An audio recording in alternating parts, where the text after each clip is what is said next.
Hello বন্ধুরা, সকাল ৬টার সময় ঘুম থেকে উঠে পড়ে সকালের বাড়ির কাজকর্ম সেরে ৭টার মধ্যে আমি কি রান্নাবান্না করেছিলাম লাঞ্চ বক্স প্যাকিংয়ের জন্য, সেই সাথে বাড়িতে দুপুরবেলা কী বা রান্না হয়েছিল অনেক কিছু, সেগুলো আমি তোমাদের সাথে সবই শেয়ার করব। ভিডিওটা দেখতে থাকো, অবশ্যই আশা করি ভালো লাগবে। তো ভিডিওটা শেষ পর্যন্ত দেখতে থাকো। দেখো, আমি সকালবেলা ঘুম থেকে উঠে পড়েছিলাম তো 5টার সময়। তো 5টার সময় প্রতিদিনই আমরা উঠি। তো উঠে ঘরের কাজকর্ম করে নিয়েছিলাম। প্রথমেই দেখো রান্নাঘরে চলে এসেছি। তো সবজি বাজে কেটে নিয়েছি। দেখো এখানে ফুলকপি আলু কেটে নিয়েছি। আজকে হবে ফুলকপি আলুর তরকারি। তো দেখো ফুলকপি গুলো প্রথমে ভেজে নিচ্ছি। তো এখন ফুলকপি তো কমই পাওয়া যাচ্ছে, কমই হচ্ছে। গরমের সবজি ডেলি বেশিরভাগ ডাঁটা তো ঢেঁড়স সেগুলোই হচ্ছে। তো আজকে একটু ফুলকপি রান্না করছিলাম, তো এটাই তোমাদের সাথে শেয়ার করি। চলো, তো 5 ফোড়ন আর পেঁয়াজ ভেজে নিচ্ছি এখানে। দেখো এরপর কপিগুলো ভেজে আগে থাকতেই তুলে রেখে দিয়েছি। আর সকাল 7টার সময় দেখো রান্নার জন্য লাঞ্চ বক্স প্যাকিংয়ের জন্য আমার ভাত হচ্ছে এখানে। তো পেঁয়াজগুলো আমার ভাজা হয়ে গেছে। তো এর মধ্যে দেখো এরপর আলু দিয়ে আমি ভেজে নিচ্ছি। তা আলুগুলো ভালো করে ভাজা করে নেব।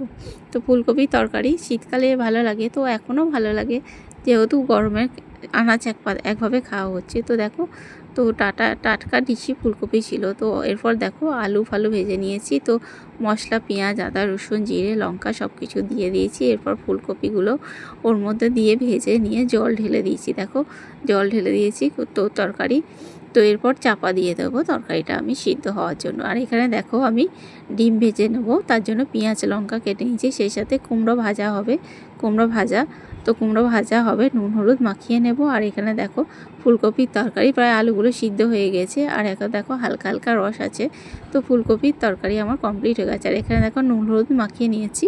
তো এখানে এরগুলোর মধ্যে কুমড়োগুলোর মধ্যে কুমড়ো ভাজা কার কার পছন্দ কমেন্ট করে জানিও। আর ফুলকপির তরকারি আমার প্রায় হয়েই এসছে। দেখো শুকনো হালকা হালকা রস রেখে দেবো, যেহেতু ডাল করিনি, সকালবেলা সময় হয়ে ওঠেনি। তো দেখো আমার ফুলকপির তরকারি কমপ্লিট হয়ে গিয়েছে।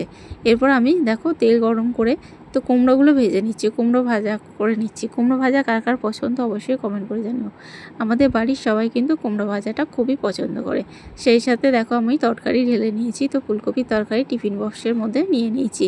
লাঞ্চ বক্স প্যাকিং করতে সুবিধা হবে, সকালবেলা তাড়াতাড়ি ব্যাপার তো থাকেই, তাই না? 7টার মধ্যে লাঞ্চ বক্স যেহেতু প্যাকিং করতে। আর এখানে দেখো টমেটো পোড়া করছি। তো মাখা করব।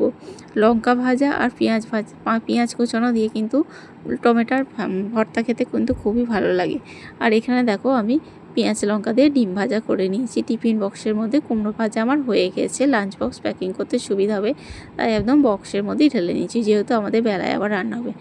এখানে দেখো আমার tiffin box lunch box ready হয়ে গেছে। ভাত হয়ে গেছে, ফুলকপির তরকারি, কুমড়ো ভাজা, ডিম ভাজা, আর দেখো টমেটোর ভর্তা মেখে নিয়েছি। আর এখানে দেখো আমার লাঞ্চ বক্স কমপ্লিট করে হয়েছে। আর এগুলো ছিল আমাদের দুপুরবেলা রান্না। দুপুরবেলা হয়েছিল মাছের ঝাল, আর সেই সাথে হয়েছিল এখানে দেখো করলা ভাজা আছে, মাছ ভাজা আছে, ডাঁটা আলু ঝিঙে পোস্তর তরকারি, এখানে আছে ডাল আর ভাত। এগুলোই ছিল আজকে রান্নাবান্না। কেমন লাগলো ভিডিওটি অবশ্যই কমেন্ট করে জানাবে। যদি ভালো লেগে থাকে তবে অবশ্যই চ্যানেলটাকে সাবস্ক্রাইব করে পাশে থেকো বন্ধুরা। তো ভিডিওটি ভালো লাগলে চ্যানেলটাকে সাবস্ক্রাইব করে পাশে থাকো। আর রান্নাগুলো কেমন লাগলো অবশ্যই কমেন্ট করে জানিও বন্ধুরা।